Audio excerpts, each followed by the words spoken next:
제가 코로나로 집에만 있다가 숨통 좀 트이고자 길을 나섰습니다.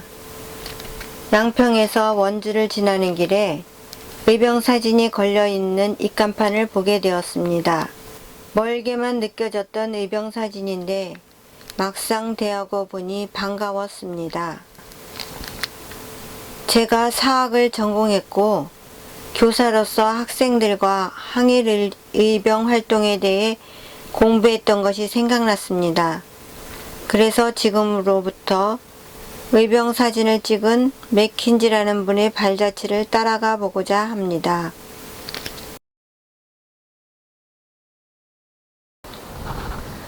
우선 입간판이 가리키는 대로 양평 의병 묘역을 찾아가 보았습니다. 의병 활동을 한 그러한 추모 사상을 우리가 보존하고 또 그걸 유지해서 후손들에게 알리기 위해서 그들의 묘역을 한 군데로 모아놓은 것입니다.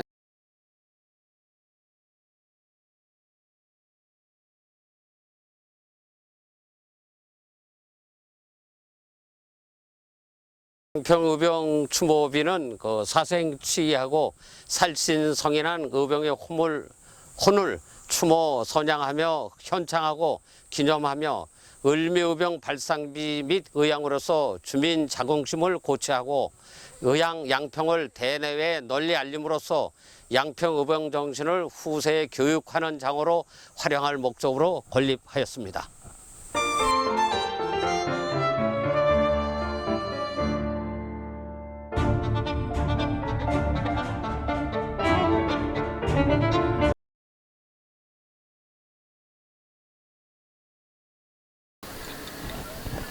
TV 드라마 미스터 선샤인을 보신 분들은 그 마지막 장면과 이 의병 사진이 일치한다는 것을 알 수 있을 것입니다. 자료 조사를 위해 독립기념관과 보훈청을 알아본 결과 공은전자사료관과 보훈청 산하 양평의병 기념사업회를 알게 되었습니다.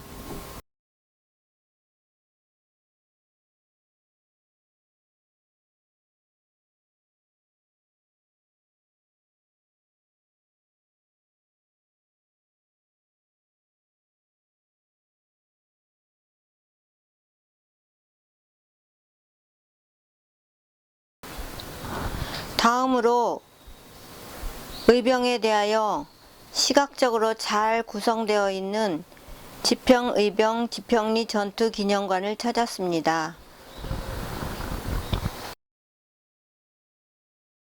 한일의병은 1895년 을미사변과 단발령에 반발하여 일어난 을미의병과 1905년 을사늑약에 반대하여 일어난 을사의병, 그리고 1907년 고종의 강제 퇴위와 대한제국군 해산에 반대하여 일어난 정미의병 세 가지로 나눌 수 있습니다.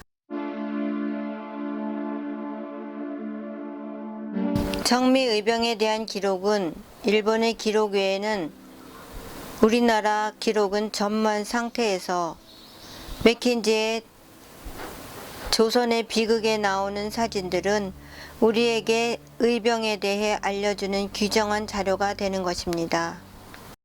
캐나다 출신 맥킨지는 1904년 영국 데일리 메일리지 전문기자로 러일 전쟁을 취재하기 위해 한국을 방문하였습니다.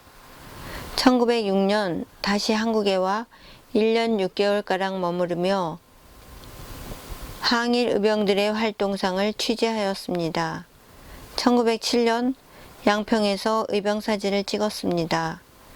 1908년에는 대한제국의 비극이라는 책을 출판하였습니다. 맥킨지가 담았던 당시 조선의 모습을 카메라 렌즈로 들여다보았습니다.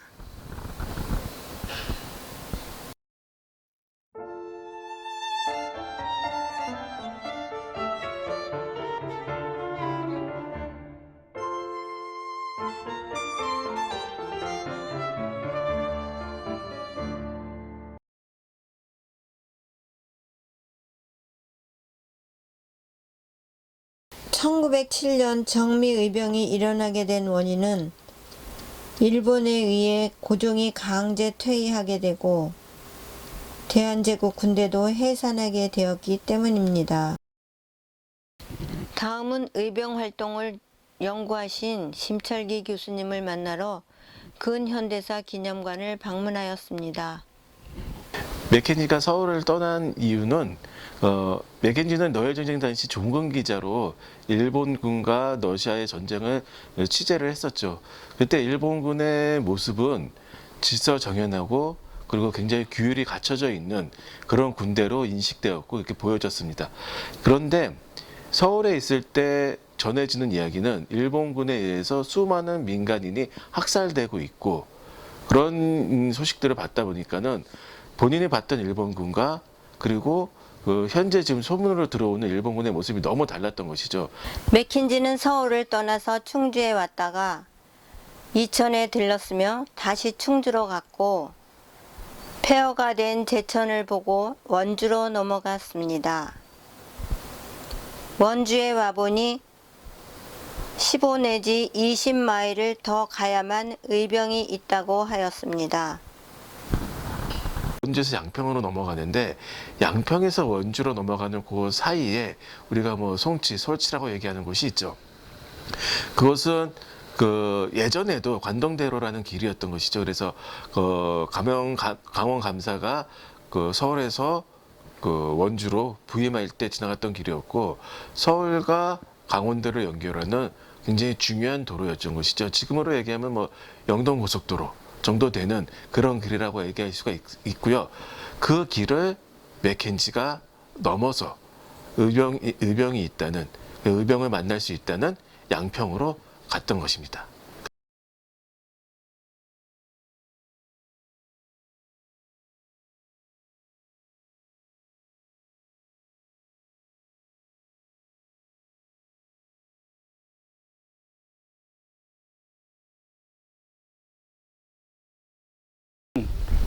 옛날에 조선시대에 10대로 중 3대로인 관동대로 일명입니다마는 관동대로가 동대문에서 당시 경북 평해까지 가는 평해로가 통과하는 지역입니다. 이곳에서부터 남쪽으로는 원주에서 통하게 돼 있고 이제 북쪽으로는 부둔치를 거쳐서 지평을 거쳐서 양평을 거쳐서 서울로 이렇게 통하는 길입니다. 맥켄지가 1907년 가을에 의병을 찾아 나서서 원주까지 와서 의병을 만나지 못했다가 이제 10리쯤 가면은 10마일쯤 가면은 의병을 만날 수 있다는 얘기를 듣고 오다가 못 만났죠. 그래서 이곳 평해로인 이곳을 지나서 부둔치를 넘어서 그 다음날 양평읍내에 도착하게 됩니다. 조선의 비극이라는 책에서 맥킨지는 A Korean House of the Better Type 으로 쓰고 있습니다. 이는 괜찮아 보이는 한국집이라고 해석할 수도 있고 어느 양반집이라고도 할 수 있으며 으리으리하게 생긴 한옥이라고 해석할 수도 있겠습니다.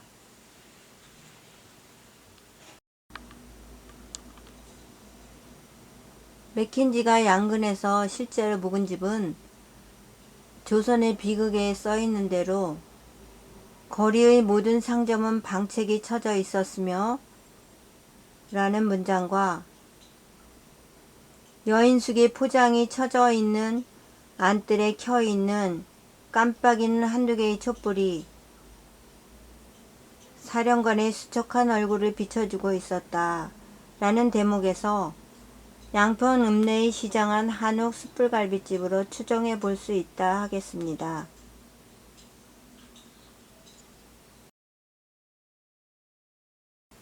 그동안 의병을 못 만나 실망하고 있던 맥켄지 일행은 의병을 보자 흥분했습니다. 선생님, 의병들이 왔습니다. 여기 와 있습니다. 잠시 후에 5, 6명의 의병이 안뜰로 들어와 맥킨지 앞에 서서 경례를 하였습니다. 잘생기고 영리하게 베는 한 청년은 아직도 정규 한국군의 제복을 입고 있었고 2명은 보잘것없는 낡은 한복 차림이었습니다. 허리에는 손으로 짠 광목으로 만든 탄대를 차고 있었는데 실타는 반밖에 들어있지 않았습니다. 그중 한 사람은 머리에 터키 모자 비슷한 것을 쓰고 있었으며 나머지는 헝겊 조각을 머리에 질끈 동여매고 있었습니다. 맥켄지는 그들이 가지고 있는 총을 눈여겨보았습니다. 그들이 가지고 있는 총은 성능이 아주 좋지 않은 낡고 녹슨 구식의 총들이었습니다. 불쌍하다는 생각은 사라지고 존경과 감탄으로 바뀌었습니다. 적어도 그들은 동포에게 애국심이 어떤 것이라는 것을 입증하고 있는 것이라 생각했습니다. 곧이어 그날 싸움을 지휘했던 지휘관이 찾아왔습니다. 그는 의병들이 분명히 불리한 처지에 있다는 것을 인정했습니다. 우리는 죽어야 할지도 모르죠. 그렇다고 해도 상관없습니다. 자유로운 한 인간으로 죽는 편이 일본의 노예로 생명을 부지하는 것보다야 훨씬 나으니까요. 지휘관이 떠난 지 얼마 안 되어 그 지역의 총사령관이 참모진을 대동하고 맥킨지를 찾아왔습니다. 우리 부하들에겐 무기가 필요합니다. 그들은 참으로 용감한 군인들이지만 총은 모두 형편없는 것들이고 탄약도 부족합니다. 마음대로 다닐 수 있는 당신이 총을 사서 우리에게 가져다 주십시오. 하지만 그 당시에 맥킨지는 양쪽 어느 쪽의 정보도 상대편에 알려줄 수 없는 종군 기자의 도리로 본의 아닌 회피적인 대답을 할 수밖에 없었다고 하였습니다. 밤을 묵은 맥켄지 일행은 다음날 아침에 일찍 이제 서울 방향으로 이제 다시 출발을 하게 됩니다. 그러면서 의병의 한 무리를 만나게 되는데요. 그리고 그들에 대한 사진을 찍는데 이것이 그 유명한 맥켄지가 찍은 의병 사진입니다. 이 의병 사진을 어디에서 찍었는지는 정확히 알 수는 없습니다. 그러나 그 양평에서 양수리 방면으로 가는 한강변에서 찍었을 것이다 라고 이렇게 이야기가 되고요. 그 한강변이 중에서는 이전에 의병들이 일본군의 어떤 물자 공격이라든가 일본군의 수송을 저지하기 위해서 주요 나루터를 공격했던 경우들이 굉장히 많았거든요. 그래서 마찬가지로 이런 나루터 지역에 공격하던 그런 의병들을 찍은 사진이 아니냐라고 이렇게 추측해 볼 수가 있습니다. 저쪽 건물 뒤 강가가 실제로는 옛날에 맥켄지가 의병 사진을 찍은 곳이라는 것이 증명되는 그런 곳입니다. 곳이. 그러면 의병들이 어느 점에 서 있나요? 의병들이 아마 이렇게 서서 앵글에 따라 틀릴 텐데 의병들이 이쪽으로 쭉 서서 이 정도로 하면은 아마 일치될 것으로 보여요. 그 정도로요? 그러면 높이가 이렇게 좀 맞아요? 의병들이 애국심에 깊은 감명을 받은 맥킨지는 1908년 대한제국의 비극을 펴내면서 의병들을 취재한 정확한 날짜, 장소, 의병들의 이름을 남기지 않았습니다. 아마도 의병들의 신분이 노출되어 일본에 이용되는 것을 막기 위한 배려였던 것으로 생각됩니다.